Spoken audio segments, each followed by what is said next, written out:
Welcome to Kenton's videos. Enjoy the video. You start by verifying a clean working tree because you don't want to lose uncommitted work. Run git status. Once it's clean, find the commit hash with git log one line or git reflog so you know the target. Decide whether you need to undo the last commit or remove older commits, since that choice determines the method.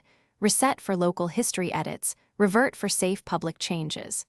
Now that you've identified the hash and chosen a method, proceed to the actionable reset or revert step.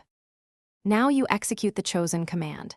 If you need to keep file changes staged, run git reset soft with the target hash, which preserves your index.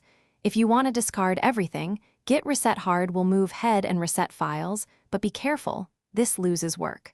When the commit is already pushed, use git revert hash to create a new commit that undoes the changes safely for collaborators. Once done, verify with git log and git status to confirm history and working tree are as expected.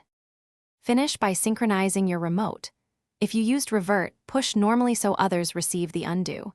If you rewrote history with reset and must update the remote, use git push force with lease to minimize overlap risks. Make sure to communicate with your team when force pushing. If conflicts appear during revert or merges, resolve the files, git add them, then run git revert continue or git commit. This ensures the undo completes cleanly. A key troubleshooting tip. If you lose work after a hard reset, check git reflog immediately to recover commits. Thanks for watching. Consider subscribing if we helped you.